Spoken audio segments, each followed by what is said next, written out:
Hey, CNFers, guidelines for issue 4 of the audio magazine on the theme codes are at brendanomera.com. Hey, go check it out and consider submitting your essay.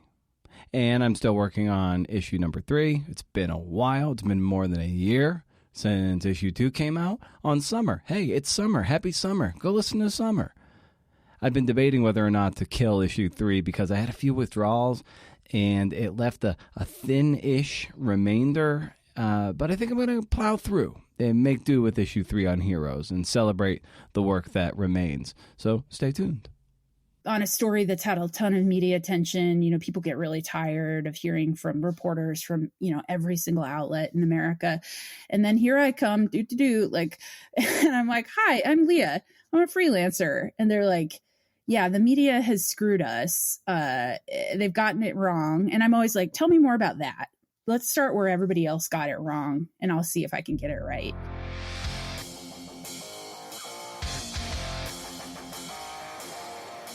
All right, CNFers. Yeah. This is the Creative Nonfiction Podcast, a show where I speak to badass people about the art and craft of telling true stories. I'm Brendan O'Mara. Are you okay? I wonder sometimes. Hank, who do we have today? Leah Sottile? Are you serious? Don't fuck with me, Hank. Damn. Yeah. Leah Sottile, at Leah Sottile on Twitter, leahsottile.com for all the deets. She also has a, wait for it, Substack newsletter. She's the wildly prolific freelancer superstar. Behind pieces for The Atavist, Playboy, the runaway sensation of a podcast named Bundyville, you might have heard of it. And now she's the author of When the Moon Turns to Blood, Lori Vallow, Chad Daybell, and A Story of Murder, Wild Faith, and End Times. It's published by 12. This book is a trip, man. You can just picture Leah sitting in a chair, sipping on some iced tea, reading apocalyptic Latter-day Saints novels by a guru type that, in Leah's words, looks more like an IT guy down the hall, what with his Mountain Dew and lightsaber collection. For reals. I added that last part, but the IT guy part, that's all Leah. 100%. Leah has been deeply immersed in far-right extremism for the better part of 6 years, what with Bundyville and much of her freelance work, and capping it off. Capping? You don't cap it. Oh, jeez. I swear, man. And capping it off for the moment with this book. We talk about her heavy metal radio show. Yeah, she did. Electric Mayhem. Her early freelancing wins and how being the last on the scene often helps her get access to people weary of journalists. I'm going to take a sip of my Freewave Athletic non-alcoholic beer because I clearly can't speak. Just a moment. Much better. But first, a wee bit of housekeeping. I'd encourage you to keep the conversation going at CNF Pod on Twitter or at Creative Nonfiction Podcast on Instagram. Consider heading over to our Patreon page to help support this enterprise. It's a big ask. I get it. I'm already asking you for your time with this show, and on top of that, I have the audacity to ask for $2 or $4 a month. But I tell you, those dollars, man, they mean a lot. What also means a lot are kind reviews on Apple Podcasts, and those are free. If you leave one, I'll read it right here. Haven't had a new one in a while, so why don't you step up to the plate? I'd love to hear it. I'd love to hear from you. I think in this era, it's all the more important, especially as writers of our level, for the most part. I won't say our level, I'm sorry, my level, to leave reviews for the books we read and the pods we listen to. It validates the enterprise and might just persuade another CNFer to join our little brigade here in our corner of the internet. My God, I can't talk. Can't talk. Addicted to the shindig. Show notes to this episode and a billion others are at brendanomera.com. Hey. There you may also sign up for my up to 11 Rage Against the Algorithm newsletter. I no longer have pop-ups for the newsletter on the website. So they're just right there in the right margin, the sign-up form. Or you can click on the little image I made that said Rage Against the Algorithm. you sign up for the monthly missive. It's pretty cool. Book recommendations, raffles, writing prompts, and some cool things that I stumble across on the internet that I think might nourish your life, your writer life. Why not? First of the month, no spam. As far as I can tell, you can't beat it. Oh, what a trip to talk to Leah, a fellow Oregonian, and a certified badass. She has a card. No, I just made that up, but she is. So I'm doling out the certificates, and she gets one. She gets a badass one. She brought so much energy to this interview, which is nice. Sometimes I don't get that. Some people are just going through the motions, and they're like, another podcast, another jabroni asking me jabroni questions. But we had a great time talking shop, and there's so much goodness in this interview that it should inspire you to get out there and do the thing. So we're going to do this thing right here, right now, CNFers. Riff.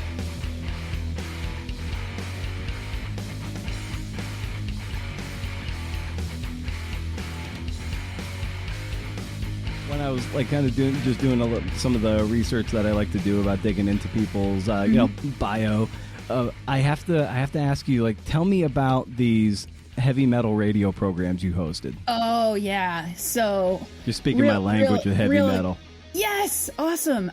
Real good idea I had. So I was a staff writer at the Alt Weekly in Spokane, and I was the music editor. And I've been a longtime fan of heavy music. Definitely got more into it as I was writing about music in Eastern Washington. So I decided I got the opportunity twice on two separate occasions to host a show from midnight to 2 a.m. Mind you, I had to be at work in the morning, but I would host the show every week. And yeah, my first one was called Electric Mayhem. It was just like sort of heavy. Both of them were kind of heavy adjacent. And then I quit because I was like, I can't wake up and get up and get to work on time in the morning. It was just kind of hard. And then I did it again. This was for a community radio station in Spokane called KYRS. And I hosted a show called Myxomatosis, which is a Radiohead song, and also a Crazy Rabbit disease. Anyway, I won't get into that, but nice. I hosted it again from midnight to 2 a.m. And at that point I was a freelancer, and I thought, well, my time is my time, so I can stay up till 2 a.m. But again, the time was really what killed me, the time slot. So I hosted them pretty briefly. It was like maybe 6-9 months a piece. And but it was really fun. I mean, I felt like part of my job at the Inlander was to really advocate for local bands, and Spokane at the time just had this it still has a great music scene, but it had this just really amazing music scene. The venues were awesome. There was all ages venues, and there was just a really interesting artistic metal scene. So I would play, all the metal that I liked, but then I would bring in bands to do interviews and stuff like that. So it wasn't a part of my job at the Inlander, but it was definitely helped along by the fact that I knew who all the bands in town were. So it was fun. That's awesome. It was a really good time. So did you get very skilled at hitting the post and all that stuff? I mean, I guess a little bit. You mean the button when people would swear? Oh, not even that. It's kind of like if you got that song queued up and it's kind of like the first introduction, and you talk right up to the first verse or the first big drum downbeat. Hell no. No. I mean, as we were talking about when we were starting this, I'm not a great technology person. And I feel like the thing that would always stress me out so much is I would bungle up the production, because I was well, I got to play this song on a tape and this song from vinyl and this song from a CD and this song on Spotify, and it was just I was always messing up. I was terrible at it. Oh, this sounds great. Do you have any of that tape left over from your time DJing this? I do. I think, my husband is he's the tech person in our house, and he's got a pretty good archive of stuff. In fact, he made me the most incredible promo for Electric Mayhem, which was like this, like, you know, World War II air raid sound, and like, you know, the sound of like a crowd cheering, and like it was just the most like over the top promo.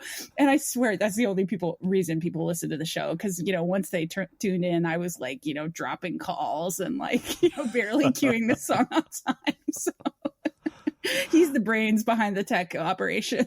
Oh my God. I feel like, you know, amidst all this incredible freelance work you do, and, you know, hawking a book and podcasts, like I feel like you really need to like start up Electric Mayhem as your own podcast now. I think you have to do it. It's not a bad idea. I mean, actually, you know, I never thought of that. That might be something.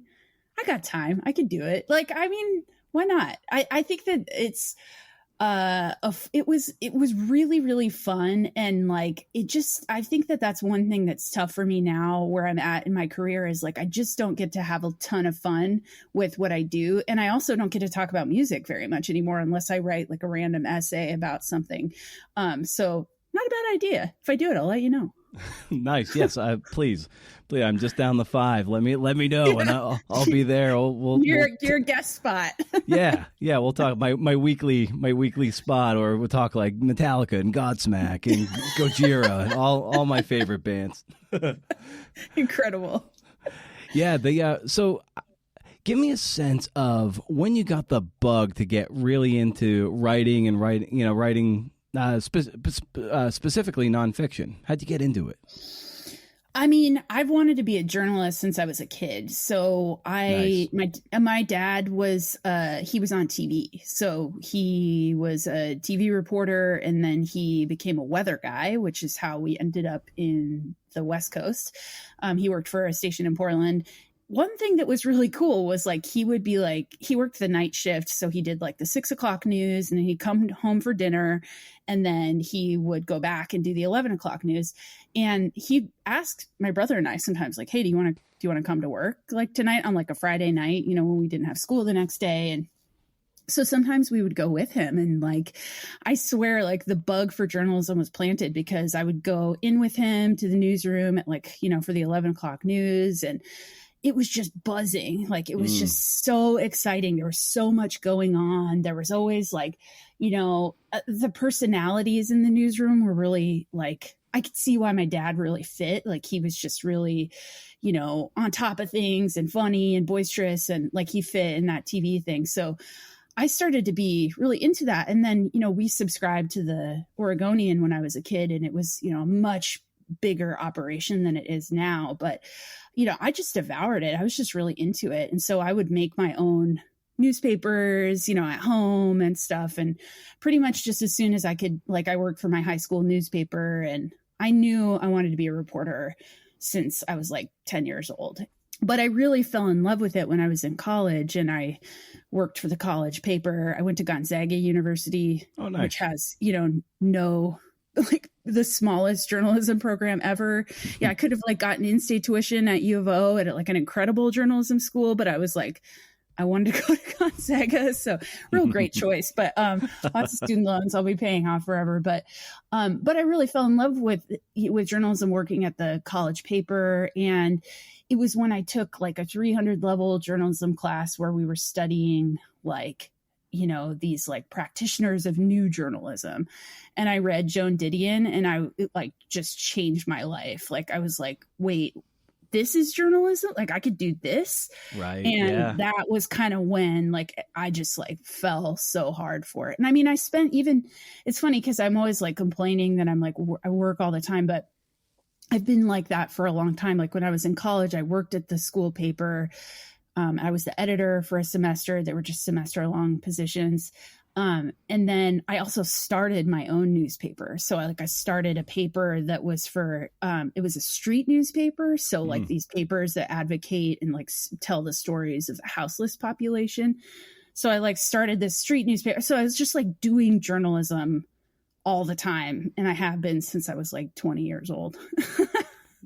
Yeah, the fact that you say like doing journalism, I think that's such a great way of phrasing it, especially when people might they might have a hard time be like, how do I break in? How do I get noticed? How do I make clips? And sometimes you just have to be industrious and do journalism on your own. It might not get a whole lot of traction on its own, but at least you're showing that you can do work, and then you can like parlay that into something. So that was just, as a freelancer now, a professional freelancer now, I imagine that was good practice for you at that point.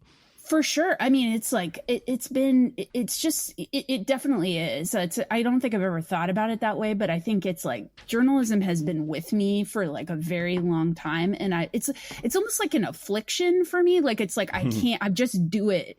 It's just what I do. And even when I have consciously tried to not do it, like I quit journalism for a few years, I was still freelance. Like I was still trying to, it's like I can't not do it. And so I just sort of accept that at this point and just go with it and hustle.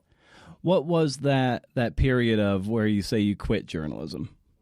Yeah, so I had been a staff writer at the Inlander in Spokane after I graduated from college for a few years. And my husband was the art director. We met there and we decided to move to Portland. And I was up for a job at Willamette Week, which is an amazing alt weekly in Portland that was really, really awesome in the 90s. And I'd always wanted to work there. And so I interviewed for the job and I didn't get it. And I was like, well, I could apply for an unpaid internship. So I decided to quit my paid job and we moved to Portland, and I got an unpaid internship at Willamette Week and just got schooled. Like I just didn't, I did not know what I was doing. Like being there made me realize like that I was making journalism, and journalism comes in all forms, but like Willamette Week was like hardcore. They were like, public records junkies, and just like they knew everything about how the city worked, and I just couldn't keep up. So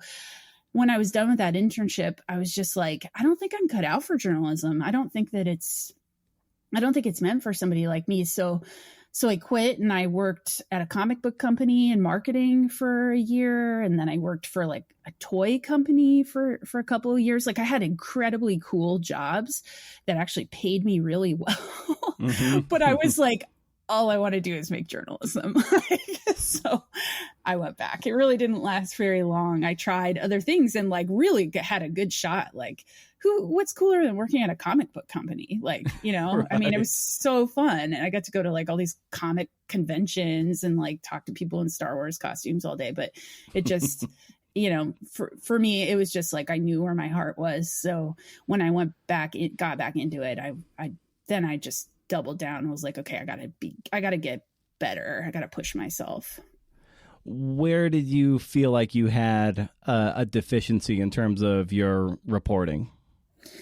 I think that I felt like I was somebody who was at Willamette Week. The people there were really, really good at vetting what was a lie. I think I felt kind of gullible. I felt like I was maybe naive and not as world weary as other reporters were. And I lacked some, basic skills like what was a public record and how did I get those things? And, I just didn't know a lot. Like I'd been making journalism for a long time, but really what I thought was it was just so much about storytelling. And I sort of lacked a lot of the nuts and bolts of what it took because I didn't have a job that was like, I never was really a beat reporter. I worked briefly at a rural paper in Washington before I got my job at the Inlander, but I didn't have, a job where I had to cover City Hall and you just sort of like learn everything by just doing it. So I felt like I really needed to gain a lot of that stuff. And so when I did go back to journalism,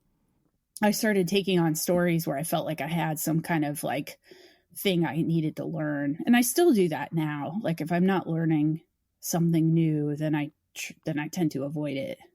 What are some of those things that you still find that you're learning and like, oh shit, I didn't really know about that or how to ask for that or that kind of repertorial stuff?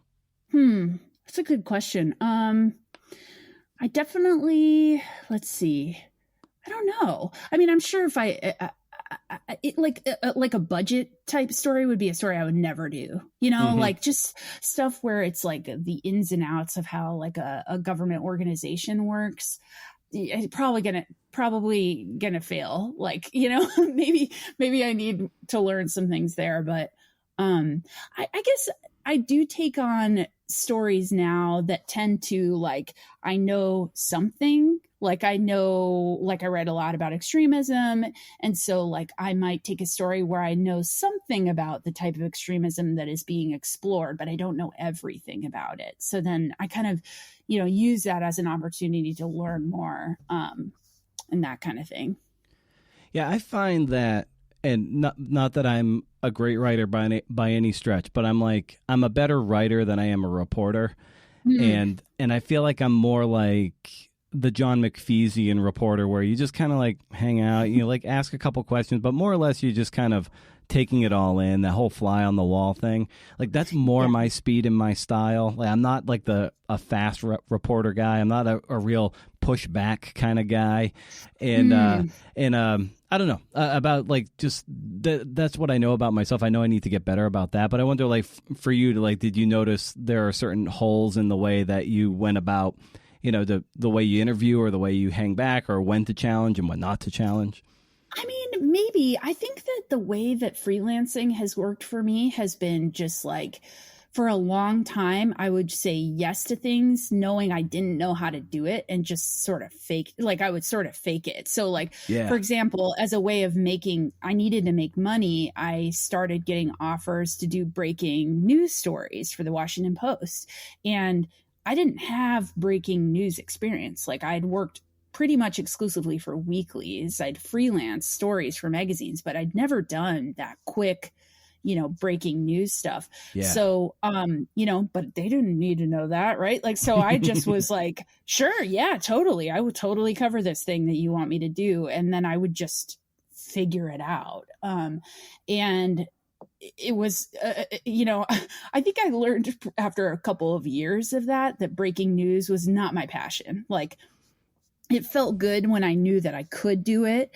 And, specifically for the Post, like, they would ask me to do stuff that would happen in Oregon or Portland or Washington. And so, like, that ended up being a lot of the same kinds of stuff. So, like, I was covering protests, and that was really crazy at first. But then once I'd done it for a while, I kind of figure out, like, okay, I should talk to these people. These are good sources. So I kind of built sources really quickly. So I proved to myself that I could do it. And I think I just had to be under duress to be able to, like, figure that out. I wouldn't have done it otherwise. What would you identify as an early win in your freelancing career that helped get the flywheel moving? That's a good question. I think that what sticks out to me was when I started getting features about the occupation that happened in 2016 at the Malheur National Wildlife Refuge. So that was a big story in Oregon. I'm sure it's one that you followed.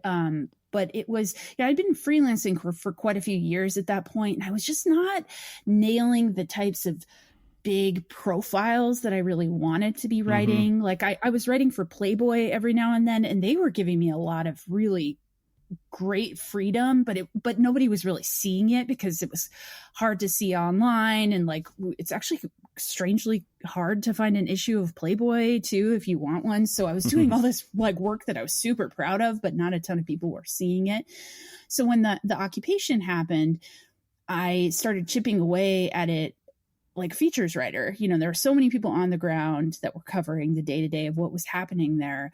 But I felt like my first big, win, quote unquote, was writing a profile for Outside on the last person to leave the refuge after a very, very tense standoff with the FBI. It went on for hours. It was all recorded. It was on, it was being live streamed. And I was just riveted listening to this man try to negotiate with the government, say he was going to, kill himself, say he was going to come out shooting. I mean, it was the most exciting and insane thing I'd ever heard. And so I wrote a profile on him with, a lot of interviews with his parents. And he'd driven all the way from Oregon in the middle of January from Ohio to be there. And he was, that occupation was like so many like armed militia guys and, wannabe ranchers and sovereign citizens, and just kind of a who's who of the anti-government movement and extremists. But then this kid was like 28 years old. He'd driven from Ohio. He was Japanese. That was like pretty rare to find a person of color at that occupation. He was like a computer nerd, and he sort of came and was like, hi, I'm just excited, and I was like, why? What in God's name would lead this kid to be there? And that was really what that feature was. And I felt like I was finally able to show what I felt that like I could do. For that piece, how did you go about getting the trust and garnering the access that you needed for this person, lobbying to write a profile about him?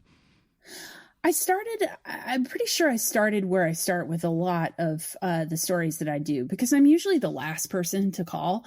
On a story that's had a ton of media attention. People get really tired of hearing from reporters from, every single outlet in America. And then here I come, and I'm like, hi, I'm Leah. I'm a freelancer. And they're like, yeah, the media has screwed us. They've gotten it wrong. And I'm always like, tell me more about that. Let's start where everybody else got it wrong, and I'll see if I can get it right. And sometimes I do, and sometimes I don't. I mean, in that story in particular, I really had long conversations with David Fry's parents about what happened and what they believed in their life. And I don't think they were very happy with the story in the end, because I think that they had started to listen a lot more to the sort of Trump era politics that I think informed that occupation, and started to see me as like a fake news type person, which is, always really disappointing. But in the end, I felt like I wrote the best possible story about that person and what was going on and all the influences that drew him there. And you mentioned Didion earlier, who kind of turned the world from black and white into color for you. And in terms of these features and these long features that you've written for, like Playboy, New York Times Magazine, Washington Post, Atavist, you name it. Were some of the magazine writers that were just lighting up the fireworks in your head? You're like, man, I really want to do that. I mean, I was at an All Weekly when it seemed like there was a real renaissance happening at men's magazines. So, I was reading Chris Jones and just blown away by the stuff he was writing in Esquire. And the sort of beauty and the sort of pace that he brought to stories. I really fell in love with the writing of someone I believe is at Sports Illustrated or maybe CNN now. His name is Thomas Lake.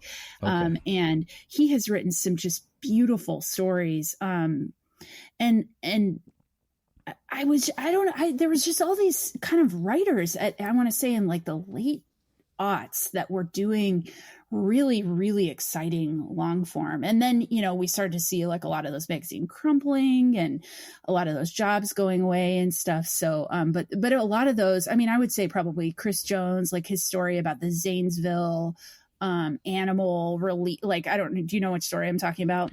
I don't. He wrote this story in probably 2006.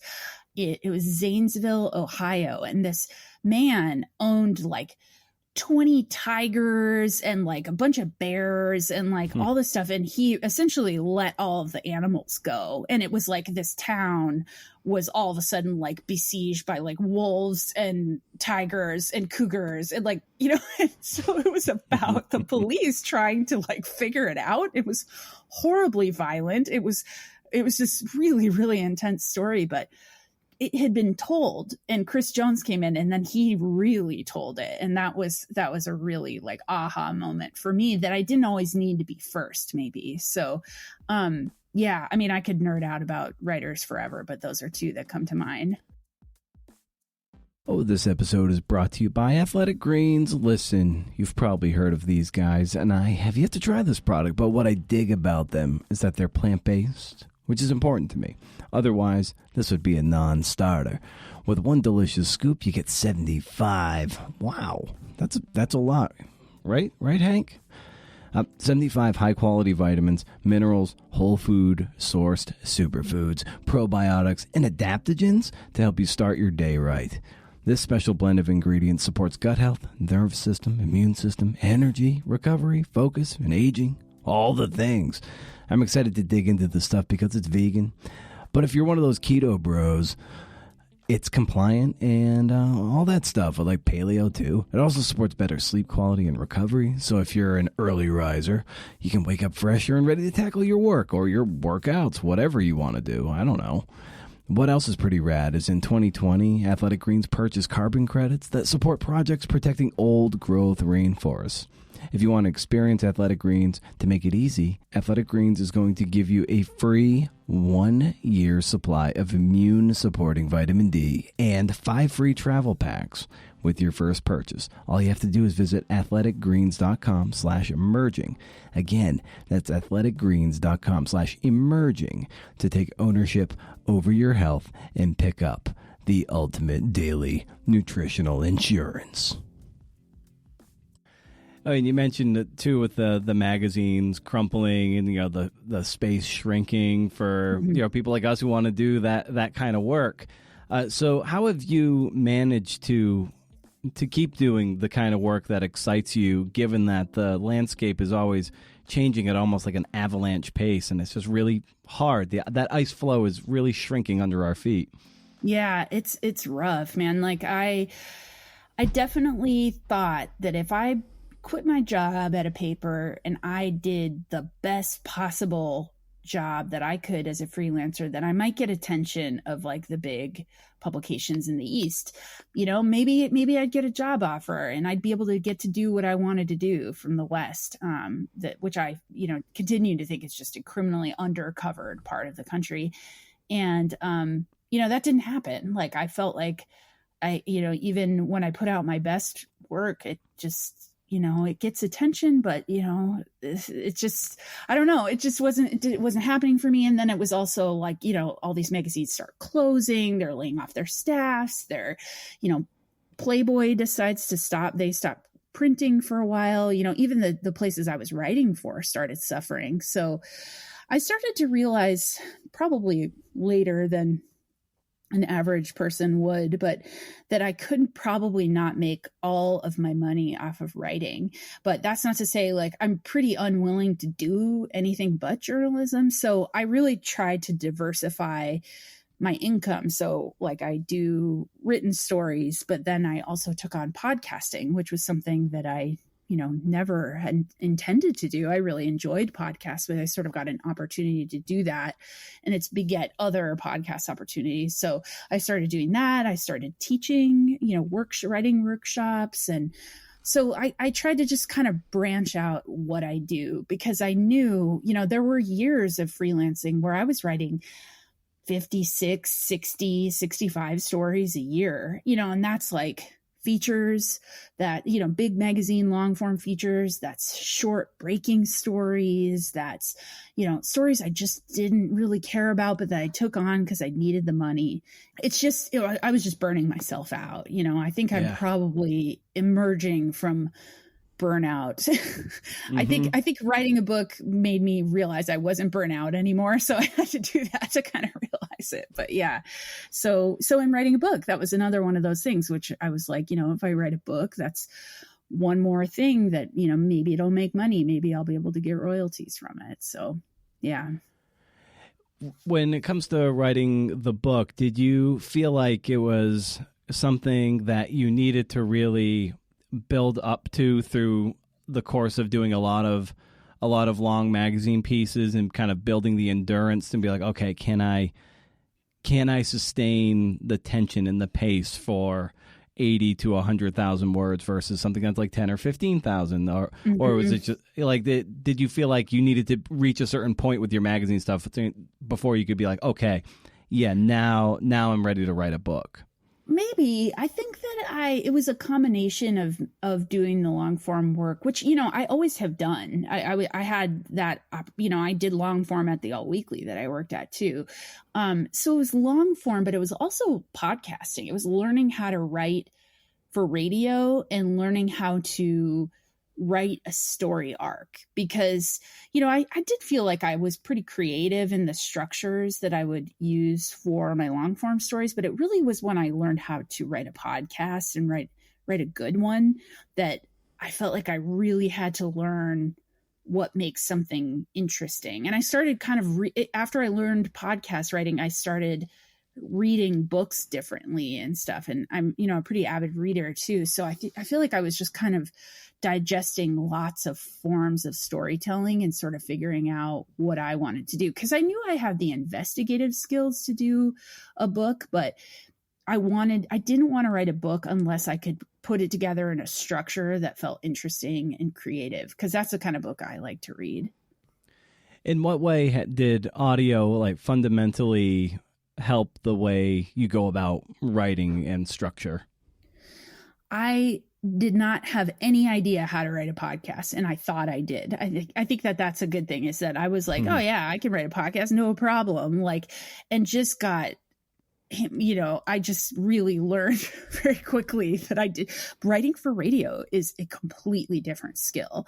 So I just figured, oh, you know, for specifically, so Bundyville was the one that I felt like, you know, I had to learn on the job how to write a podcast. And I thought, you know, I've written all these long form stories. We could just like take those, edit it down, boom, podcast, right? But that's not at all how it works. Like, there is a completely different structure to the written stories of Bundyville than there are the narrative stories. And so, you know, it's like, I've made this comparison before, but it's like when you watch those cooking shows and somebody's like, I'm presenting you asparagus 2 ways. Like, it's like it's fried and sauteed or whatever. Or like, and that's kind of what I had to learn, was sort of like, how do I tell a story a long way? How do I tell it a short way? How do I tell it an audio way? How do I tell it for a reader? And so I think that it's almost like, you know, working out, like you're working out different parts of your storyteller brain. And that was really cool, because at first when I realized like, oh, I don't know how to write a podcast, I don't think I can fake this, I had, you know, producers that helped me do that and did a lot of the writing too. And I had really good patient teachers. And then I think as soon as it clicked for me, I think they saw that it clicked for me too. So like the second season of Bundyville, I did a lot more of the writing because I knew what I was doing then, and I could find my voice in it, and I could find my confidence in it. So yeah, I think it's just good to like figure out how to serve a story 2 ways, I guess. Speaking of like the first season of Bundyville too, in the final episode, I remember as you're building to this ending, and you know, the music's coming up too, and I remember just like I was just really engaged by that, and it just, the end, it felt like an ending was coming. I could just sense it from the way the writing was coming across. Like, it was just, oh, I feel like we're coming to something here. And, you know, the music was helping in that regard. And it got me thinking, too, just about the importance of endings. And I wanted to get your sense of how much attention you pay to endings and when you start thinking about them over the course of writing a piece or a book, and then, you know, trying to stick that landing so it raises the hair on people's arms, or they want to go back and reread it. Yeah. Oh, it's such a good question. Oh my God. I love that you asked this question. I probably think about endings less than other people, but I know when I'm writing, typically when I've reached it. So with podcasting, like, there are moments that you're like, well, this is going to be in there. This is going to be in the podcast somewhere, but this might be a good ending, you know, specifically that first season of Bundyville, the part that we're talking about. Like, I was like, I think that's the end. Like, there's something there. I don't know what we're going to say specifically, but it'll come out in the writing. When I'm writing a long form story, or like when I wrote my book, it sort of arrives naturally for me. I did write a couple of different endings for the book, but I remember one day I was editing, you know, it was like the third stage of editing. It was like brutal. And I just felt like that my editor and I thought like the ending is not quite here, but it's close. It's going to happen. And I think that's when I'm like up really late at night listening to something really loud on headphones, and I'm like just feeling it, getting that feeling of the tone of where I'm going, and then it just happens. And sometimes it can be really frustrating because when you're waiting for like, lightning to strike, you can't plan for that. So like that can be really, really frustrating. But yeah, that seems to be how it happens for me. Well, I think that underscores a great point that you just have to kind of like write your way there or work your way there. You can't just wait for the lightning to strike. Oh, like there's the ending. Like you have to maybe write just 1,000 words that are basically going nowhere, but they're digging that trench. And then eventually you're like, oh my God, there it is. But you would have never gotten there had you not, like, quote unquote, wasted 1,000 words to get there. Like you just need to labor your way through it. Totally. I mean, and I think that like, I have to think about like, if somebody reads this story and this is what I'm leaving them on, I have to make sure that it expresses the intent of the entire story. Like, I can't just end on some random scene. Like it has to end in exactly the place that I want people to know this was why I was writing this. And so, it's a constant gut check as I'm editing to say, like, is this story going where I want it to go? Like, it's all a big piece of art to me. And it's like, this is the takeaway. And if you leave someone, it has to be satisfying, but it also ultimately has to be expressing the entire thesis of the whole damn reason you came to read the story has to be clear in that last line. And naturally, from Bundyville, the first 2 seasons, like there's obviously, and you don't have to be an incredibly deductive person to deduct this, but there's a certain through line that goes from Bundyville straight to when the moon turns to blood.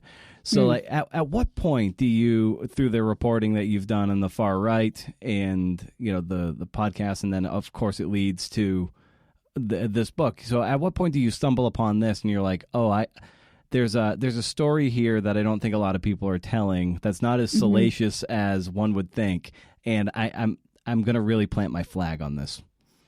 So it starts, in the first season of Bundyville, there is, I think it's the 3rd episode, when I realized that the Bundys are maybe motivated by this piece of LDS. It's not even scripture. It's like an urban legend. It's not accepted prophecy, but it's something a lot of people believe in. It's called the White Horse Prophecy. And it's just like fascinating to me. Like it's this idea that somebody told the prophet of the church back in the 1800s that the LDS people were going to save the Constitution from the brink of ruin. And the church hierarchy was like, no, like this is not real. Joseph Smith never said this. It's fake. Like don't believe in it. And people are, most people didn't, but a lot of people did. And so it kind of continues on to this day that there's this sort of subsection of the church that says, we're going to save the Constitution. It kind of braids together patriotism and their faith. And I am someone who is eternally fascinated by religion. And so to me, that was like the big, like, what, like, this is, it carries through a lot of Bundyville is me trying to understand more about how religious ideology can make somebody do something, take up arms against the government, or what else could it make people do? So, I did a lot of reporting on the White Horse Prophecy, but after Bundyville season 1 came out, I heard from a lot of people who said, in the podcast, you characterized it as fringe and something not a lot of people believe in, but I'm telling you, a lot of people believe in it. And so I thought, wow, like, man, if there's an opportunity that I could do more on that, that would be really cool. So fast forward to like the end of 2019, this story is hitting the headlines about this woman in Idaho, and she's a member of the LDS Church, and she's missing. Her new husband is missing, and her kids are missing. And people are sort of saying to reporters, yeah, like, I think that her fringe beliefs made them disappear. And it sort of suggested that maybe they were like hiding out in some like bunker somewhere, like.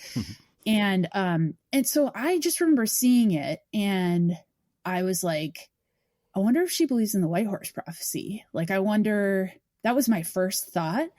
And so I started, because I'm, always unable to turn off journalism. Like, I just am like, okay, who's your dad? Who's your mom? Like, where can I find more about what this lady believes? Like, that's not something you can really find easily without talking to someone.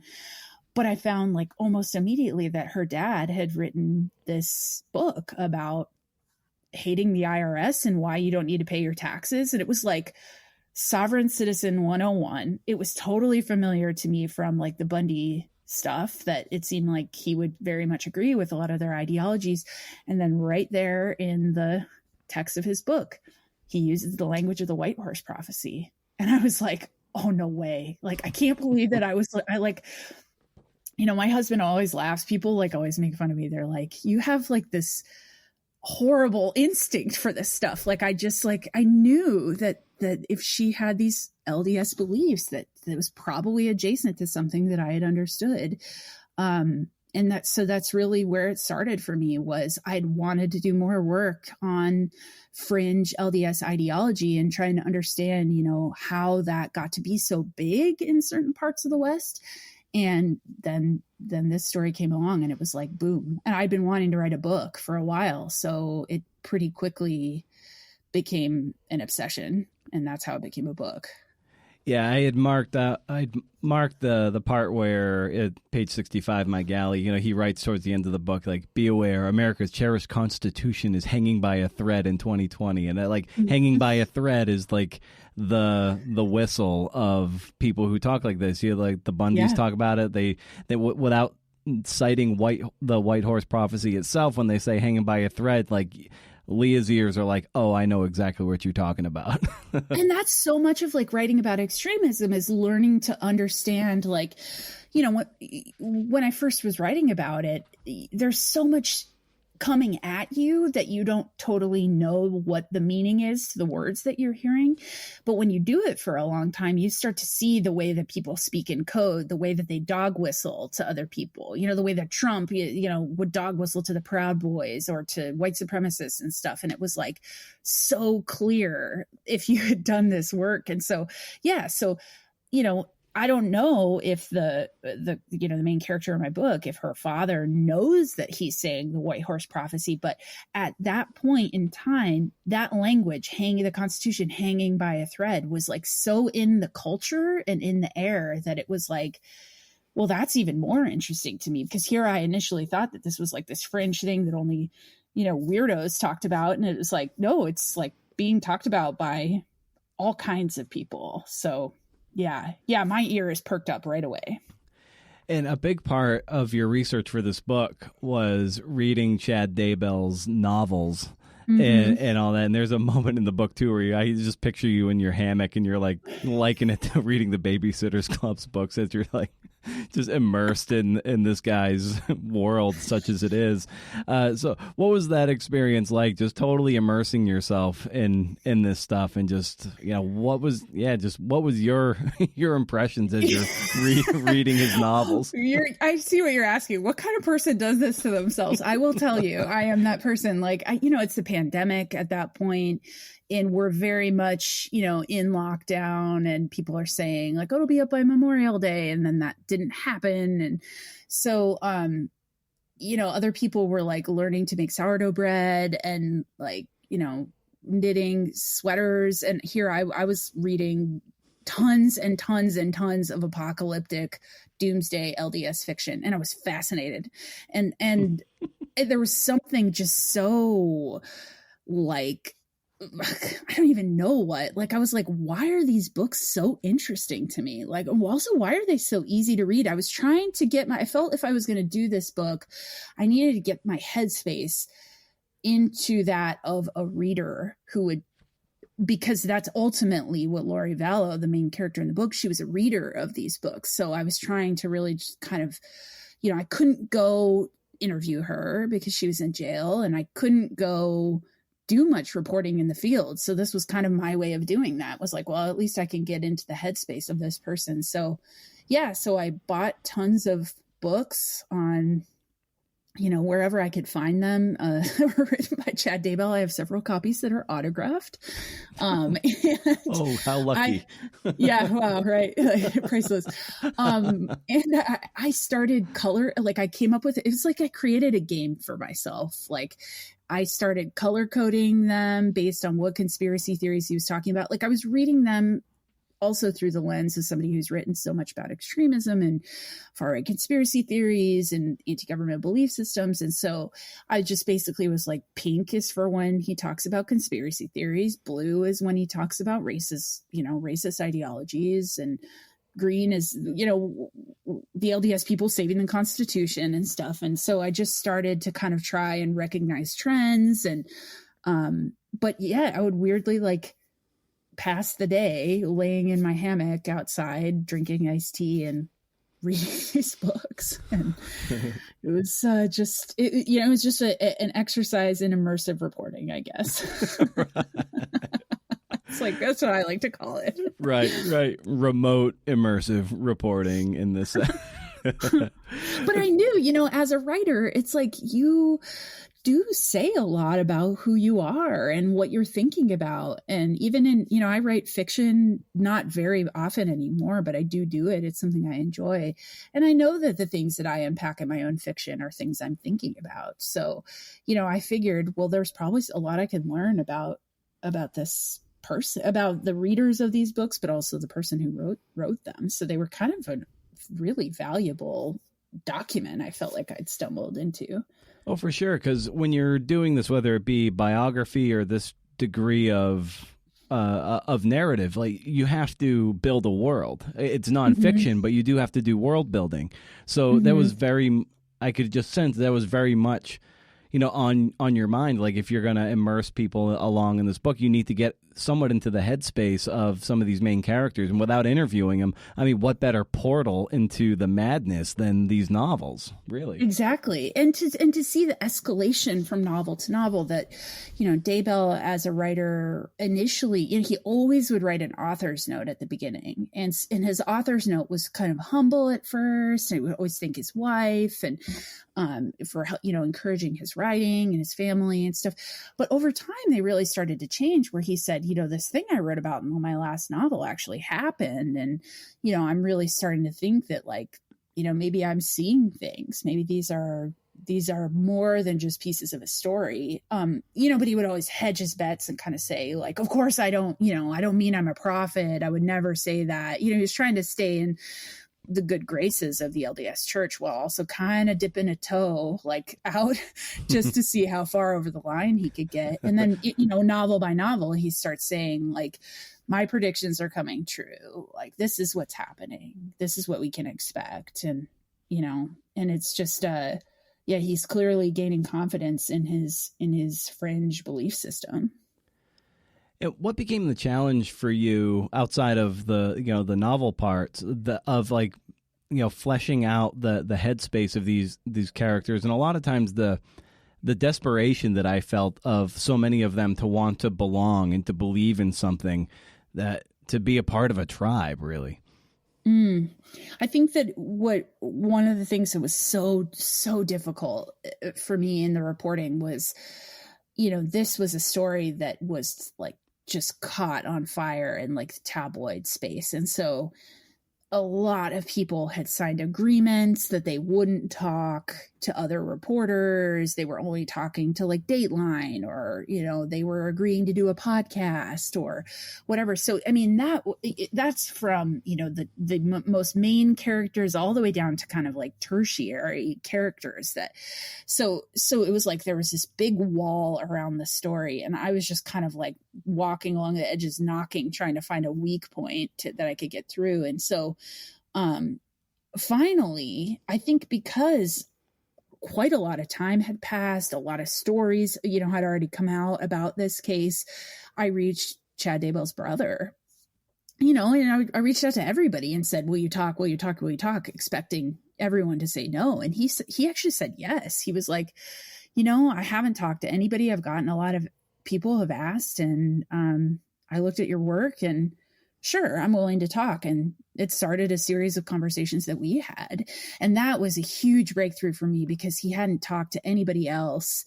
And he was really open with me about his brother and about the havoc that everything that happens in this book had wreaked on his family, and them trying to not even pick up the pieces, but just understand what the heck had happened. Like they were so confused. And, so that was huge for me. And it allowed me to say, like, is your brother the type of person that would do X, Y, or Z? And he could say definitively, because it's his brother, like, yes or no. And so that was very, very helpful. And then, with Lori, with her story, it was even harder because, she just didn't seem to have a ton of close friends, and the ones that were around her had been, signed agreements not to talk. So I had to go like really far back, like to like people she went to middle school with, and start from there and start to try and understand, okay, what was it like to grow up in this town that she grew up in? And what did they do for fun? And what was she like? And just kind of build and build and build from there. I've never had to use so many pieces to just, it's like I would have little interviews that were like 5 minutes, or I'd have an interview that was 2 hours, and I was just pulling in all of these like details from as many places as I could get. How did you end up finding the people that she went to middle school with? Where were you finding these names? I mean, I'm trying to even remember. Like, I think that was like, I found some yearbook database and like found a yearbook, and I think I had found like an archived, like, it wasn't this, but it was like a Geocities page or something for like a reunion that had happened at one point. And I basically emailed all the emails that were on this reunion page. And like, if there were 50 names, like 42 of the emails were bad, but like 8 went through. And so that was like people. And, I do just classic reporting. When I talk to somebody, then I say, who else should I talk to? And then they give me a couple names. I talk to those people and say, who else should I talk to? And so it's just sort of building out from there based on, whoever I could get. But yeah, there was a lot of mining, deep mining that had to happen to get that stuff. And the book has so many elements, like there's LDS, and then there's near-death experiences, and of course there's the Lori Chad thread that kind of goes throughout the whole thing. So what for you, as you were synthesizing this book and trying to structure it to something that was satisfying, how did you go about making sure that you had the right degree of tension and pacing throughout the entire thing to carry us through from beginning to end? Well, the narrative of the book is just, of what happened, is just fascinating. I mean, right? Like, it's just the craziest movie you've ever seen. I think I even say it in the book that it feels like a Coen Brothers movie. It's just, there's so much weird stuff that happens in such a short span of time. And then there's just a lot of violence. And so what I basically knew was that, I had this Excel spreadsheet that is just like this master document of like anytime anybody did anything. So that's not just sort of in the span of the book and like the events that concern it, but just like when Chad wrote a book, and then like, oh, he looks like he posted on some weird website. Like, okay, so I like had this crazy chronological timeline, and I knew that was going to make up the bulk of the book, was this narrative. But the narrative would allow me to introduce these concepts of the culture that these folks were coming from. So I knew that I had to give like enough real life events that happened. So like I would write that. I would write that timeline straight, so like I'm trying to think like what happened in July 2019. Like I would write that scene. And so I basically just had all these scenes, and then I played with, the order that they were going to go in. And then I found ways, like I felt like if I gave somebody enough scene and then something insane happens, then I would just like take a pause and be like, okay, put a bit in that, reader. Now I'm going to tell you about what you just read, what that relates to in the culture. I don't know if that makes sense, but that's how I made sense of it in my head, that like the spine of the book was going to be held up by what happened, but the like what made it a book was the context of the cultures from why these things happen and where they happened. And given that you've been doing so much reporting over the years on, you know, far right extremists and so forth, it's what is that suggested to you about just kind of the nature of our culture right now in 2022, and you know, what is that, you know, what do you make of that? Yeah, I mean, it's scary. I think that the longer I do this work, the more I think I'm going to get closer to a conclusion on how to fix it. And I still don't know. I mean, I've been writing almost exclusively about extremism for 6 years. And so it's like, if I don't know, then I don't know that anybody knows. I think that what I thought when I started doing this reporting, like the very first story I wrote about the far right was I wrote about a doomsday prepper in like 2014 for Playboy. And it was a real short story, but it was very interesting. And the reporting was really immersive for it.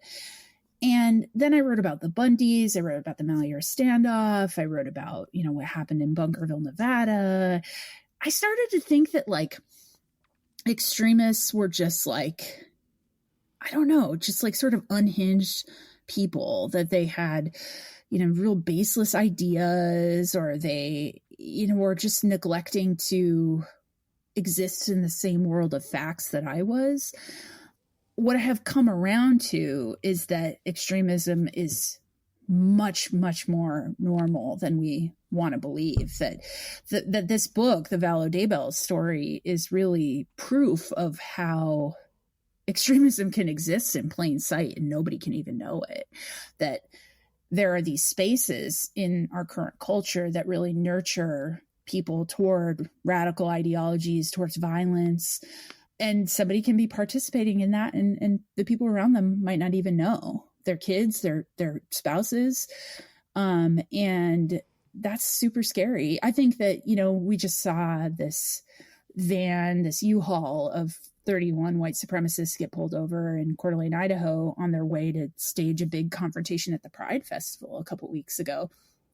And I think that it was a sort of shocking thing for a lot of people to realize that the people in that van were not from Idaho. I think a lot of people want to believe like, oh, Idaho, like there's just like extremists over there. There always have been, like, we don't need to worry about them.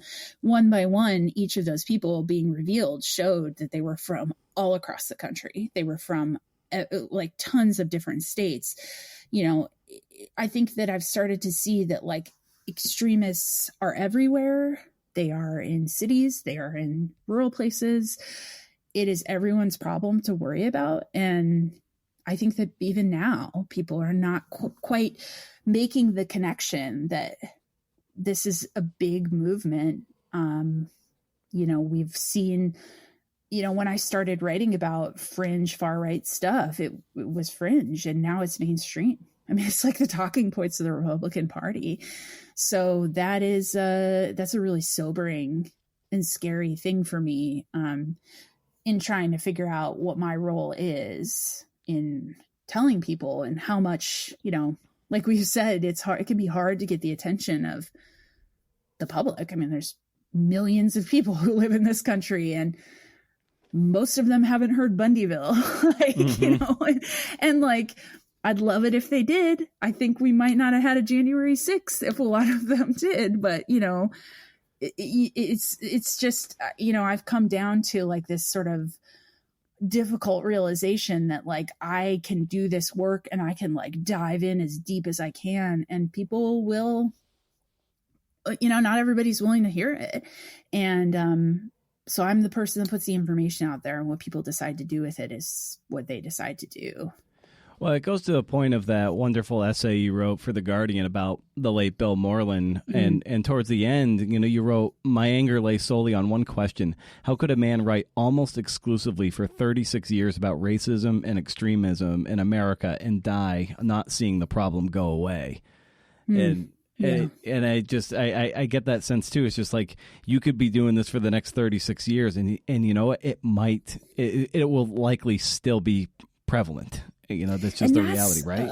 I'm so glad you honed in on that line, because, you know, after Bill's death, it was really difficult for me to figure out. I mean, when he died, I was having a moment where I was like, why? I don't even think I want to do this. I don't even think I want to write about extremism. I used to write about heavy metal. Like, you know, I used to write about, like, you know, I would write culture stories for the paper that I worked at, and I was good at it. You know, I wrote about porn stars and like observed people making a porn for like a year. And I wrote about,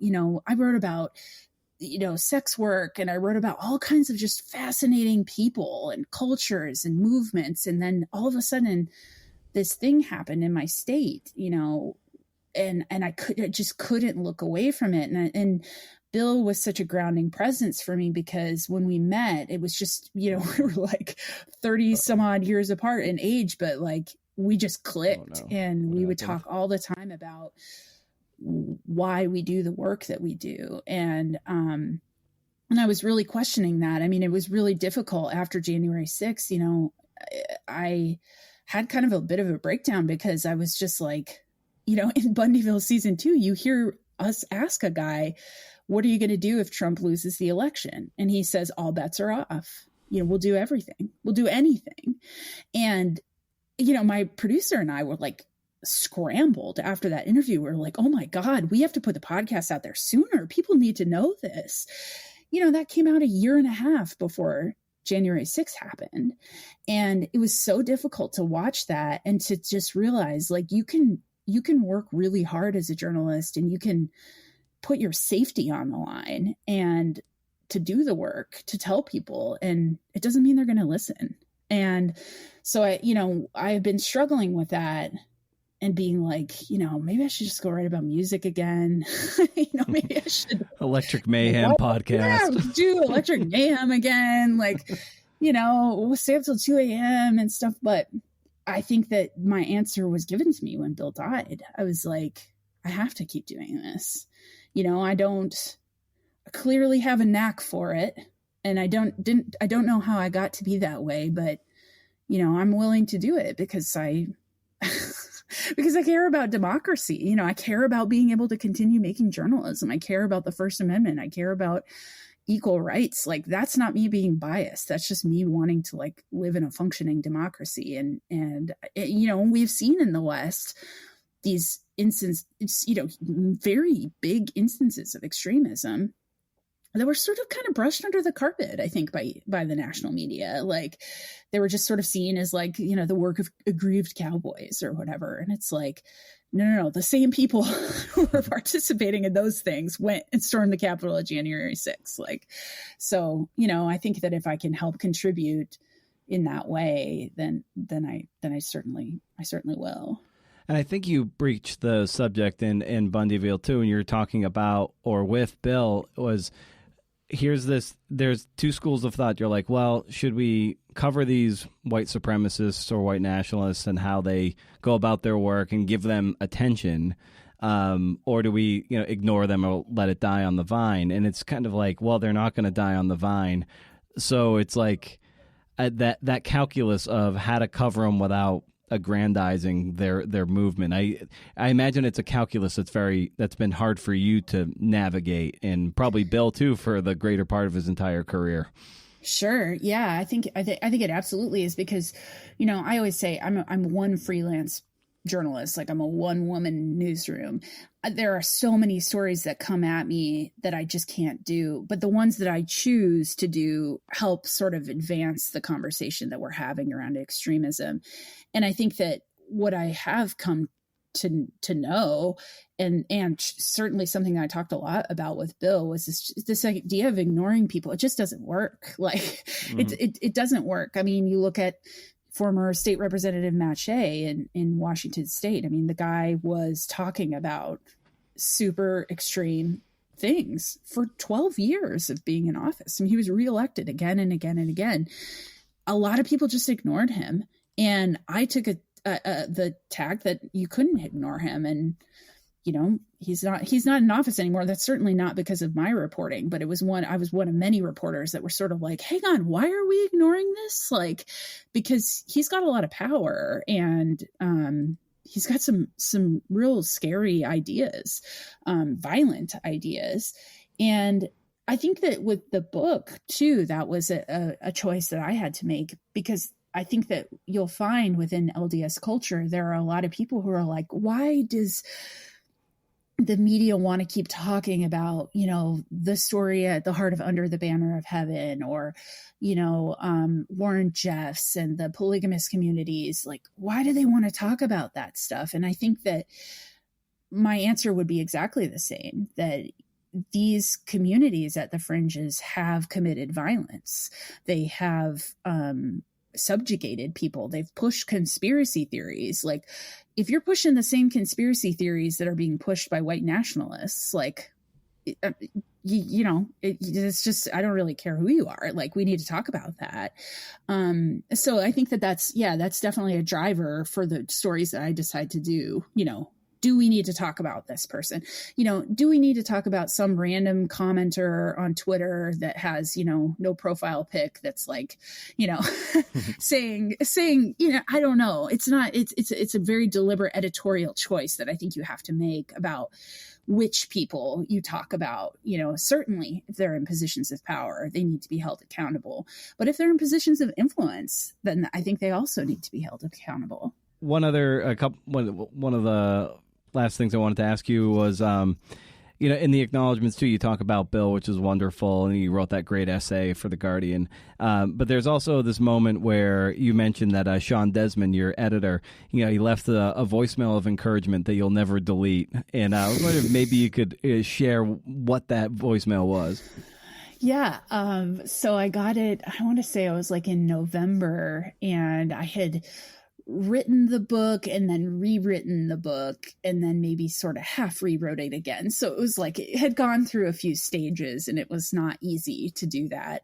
And I came out of coffee with another journalist, and I had this voicemail from him, and he just said, "Oh my God, Leah, I think we have an amazing book. Like, this is really, really good. And I'm so over the moon." Like, it was just such a nice note of encouragement that I was like, I think anytime that I get down on what I'm doing and why I'm doing it, and like, writing not being very lucrative and journalism being sort of under assault, I could go back to this voicemail and hear this editor that I have a ton of respect for being giddy, actually giddy about our book.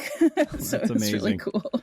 Yeah. I have an email that I've saved for more than 10 years, and it's at the crux of it. It's from the late Richard Todd, who was Tracy Kidder's editor, and among others, Darcy Fry, somebody, I think maybe even Adrienne Nicole LeBlanc, he's worked with.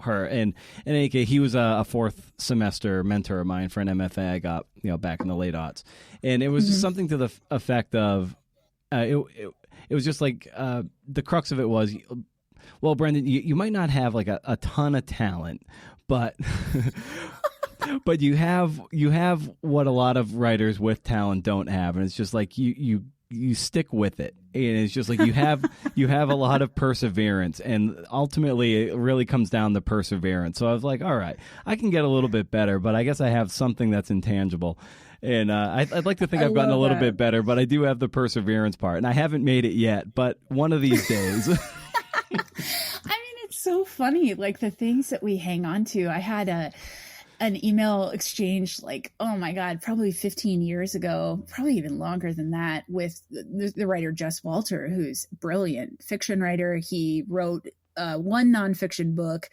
total mic drop on his part, about Ruby Ridge. Like, it's just the only thing, it's the first and last thing anybody needs to read about it. And I had written him when I had quit journalism and said, I don't know what I'm doing. Like, all I want to do is write. And he just said to me, no one's going to ever put a sign on your door that says writer. Like, so you got to do that. And it was like, I kept that. And I had a great email exchange with Taffy Brodesser-Ackner, who's at the New York Times. And I'd written her and just said, I just love your work. And how did you get to do the assignments that you want to do? And, I thought she would never write me back. And she wrote me back in like 15 minutes. And she was like, freelancers who are miserable put themselves there.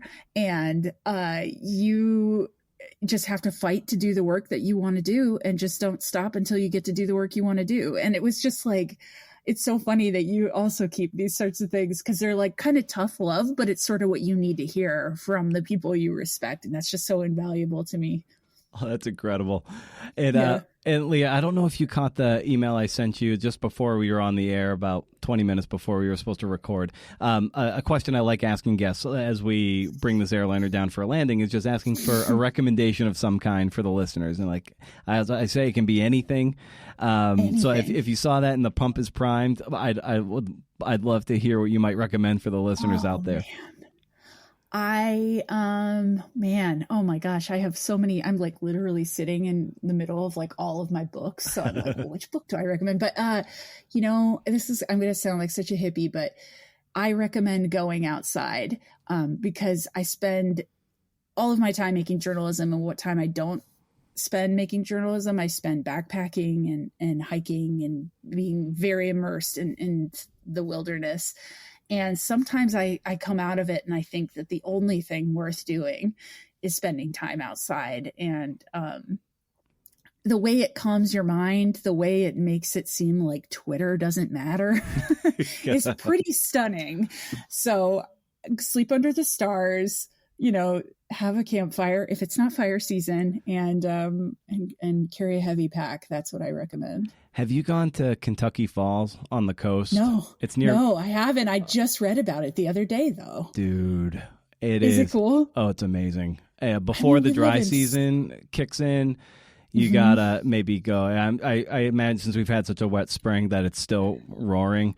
It's not that long a hike. It's a bit of a grind to get there on these old timber roads, but it's near Mapleton and Florence, so it's a little bit of a drive for you.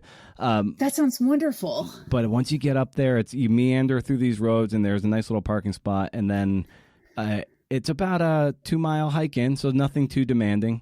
And there's an upper and a lower falls, but once you get to the lower falls, holy shit. It's like you don't see it coming, and then all of a sudden it's there, and you're like, whoa. And we were just so lucky to live in this like state. I mean, it's like how I've spent almost my whole life here, and I'm like, how is there still stuff I haven't seen? Like, I've never been there. It is unbelievable. It's one of the most impressive things I've seen in my short time in Oregon. It just you would never know it's there. It's just like tucked way in the coastal forest. It's like very hard to get to, not very publicized. Yeah, if you got a chance, you got to check it out. Oh, I will so go. I love that kind of the coast forest between the coast and like the coast range. Is just like, it's like, oh my God, I'm like, if you could just build a little writer hut in there. Oh my God. Just a little. So amazing. Oh my God, like an 80 square foot tiny home, just like plop it right there. Yeah. Oh, it'd be perfect. Well, it's amazing. Oh my God. Well, Leah, this was so wonderful to get to talk to you about the arc of your career and this wonderful book you've written in the journalism you do. So I just got to commend you on an incredible job well done. And thank you. Yeah. And thanks so much for making the time to come on here and talk shop. It was wonderful. Of course. Anytime. This was so much fun. I really appreciate it, you asking. And thank you for reading the book.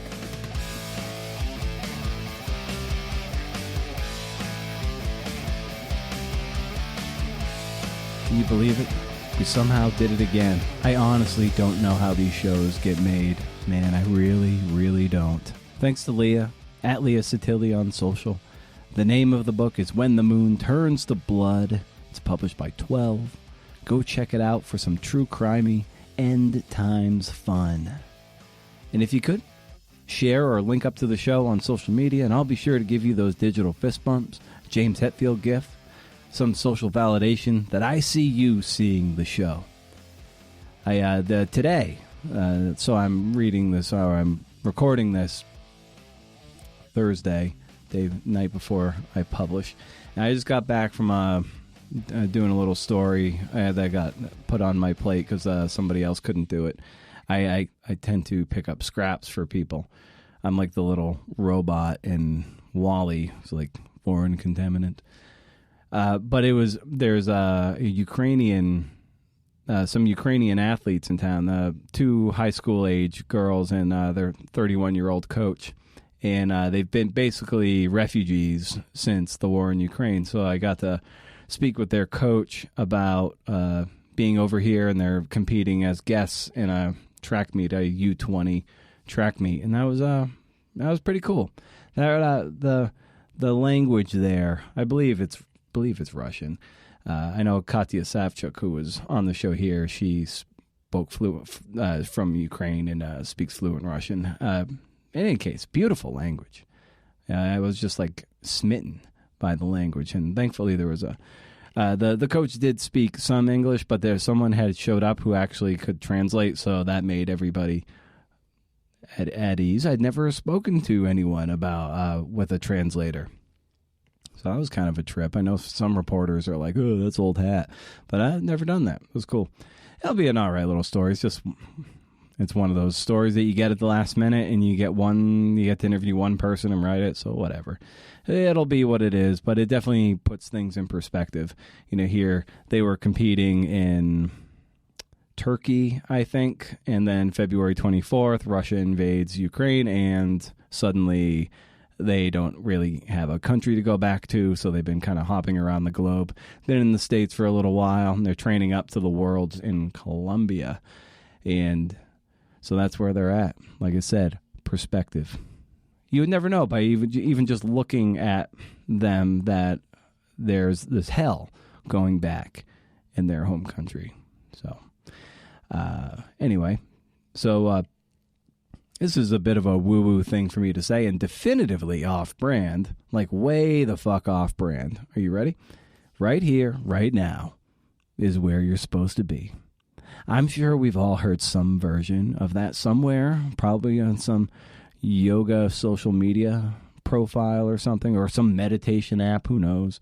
But the other day, it just kind of popped into my head like some sort of spirit. I think I was doing the dishes, so maybe that spirit was like, brother, you got the skill. Just be a dishwasher. Just do it, man. I've been one to spend a significant part of my days, nights, and weekends lamenting my place in the literary and podcasty world. Always comparing myself to others, always wondering how so-and-so got that break, or how so-and-so has been able to sustain it, or how so-and-so keeps getting anthologized, or how so-and-so keeps getting these grants and fellowships that I haven't even heard of, and how these people even know these exist in the first place baffles me. How so-and-so is on like 4 panels, and they're like, oh my God, how do I manage? But suddenly, like a feather floating down and just brushing up against my skin, that phrase where you are is where you're supposed to be gave me a sense of lightness I've rarely felt. And this was before I talked to this Ukrainian coach. Anyway, I talk a big game sometime about running your own race. But if we're being honest, that's real hard to put into practice when you're bombarded by the public successes of our peers and our rivals. So yeah, that's where I'm at on June 24th, 2022. I'm just going to keep slapping another coat of paint on this nauseating book proposal I'm working on. And if I get scooped, I will bash my head against the fire pit outside my studio, put some heavy weight on a barbell, and scream like I'm passing a kidney stone. So stay wild, CNFers. And if you can do, interview. See ya.